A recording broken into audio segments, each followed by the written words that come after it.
नमस्कार प्रिय बच्चों, हमने पाठ संपूर्ण कर लिया है। क्या निराश हुआ जाए। बहुत ही रोचक और प्रेरणास्पद पाठ है। अब हम पाठ पढ़ने के पश्चात इसके प्रश्न अभ्यास की ओर आते हैं। तो देखिए, पहला प्रश्न एक बार हम पहले विचार चर्चा करेंगे, उसके बाद इनके आदर्श उत्तर हम कैसे लिख सकते हैं ये देखेंगे। पहला प्रश्न है आपका, लेखक ने स्वीकार किया कि लोगों ने उन्हें भी धोखा दिया, फिर भी वह निराश नहीं। आपके विचार से इस बात का क्या कारण हो सकता है। तो हम इसमें केवल यही कह सकते हैं कि लेखक जो है वो उन्हीं बातों का हिसाब रखता है जहां वह धोखा नहीं खाया, या कहें कि हिसाब नहीं रखता उन बातों का जिनमें उसने धोखा खाया। और अपने जीवन में घटित हुई घटनाएं भी याद हैं जब लोगों ने अकारण ही उसकी सहायता की और उसके निराश मन को सांत्वना दी। तो यही बात हम इसमें स्पष्ट करेंगे। दूसरा प्रश्न आपका, समाचार पत्रों पत्रिकाओं टेलीविज़न पर अनेक ऐसी घटनाएं देखी सुनी होगी जिनमें लोगों ने बिना किसी लालच के दूसरों की सहायता की हो या ईमानदारी से काम किया हो। ऐसे समाचार तथा लेख एकत्रित करें और कम से कम 2 घटनाओं पर आप टिप्पणी लिखें। ये आप अपने आप स्वयं कर सकते हैं। आप न्यूज़पेपर या समाचार पत्र जिन्हें या फिर आपके टीवी पर आपने कुछ ऐसा देखा सुना हो, उसके आधार पर आप अपने अनुभव यहाँ पे लिख सकते हैं बच्चों। और तीसरा प्रश्न है आपका, लेखक ने अपने जीवन की 2 घटनाओं में रेलवे टिकट बाबू और बस कंडक्टर की अच्छाई और ईमानदारी की बात बताई। आप भी अपने या अपने किसी परिचित के साथ हुई किसी घटना के बारे में बताइए जिसमें क्या हो, किसी के बिना स्वार्थ के भलाई, ईमानदारी और अच्छाई से कार्य किया हो। ये भी आप अपने आप से कर सकते हैं। और अगला प्रश्न है, दोषों का पर्दाफाश करना कब बुरा रूप ले सकता है।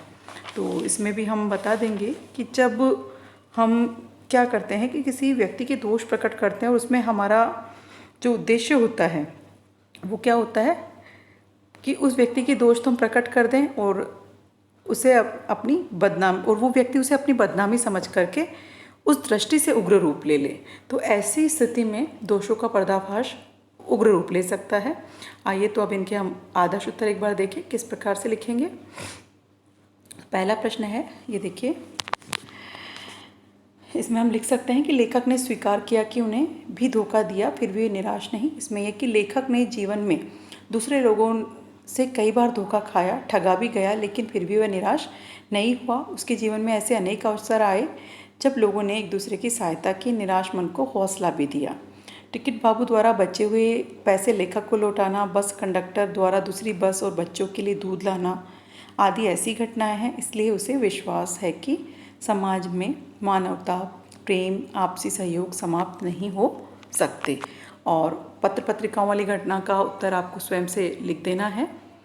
ऐसे ही ये हम और भी इसमें देख सकते हैं कि ये देखिए कि दोषों का पर्दाफाश करना कब बुरा रूप ले सकता है।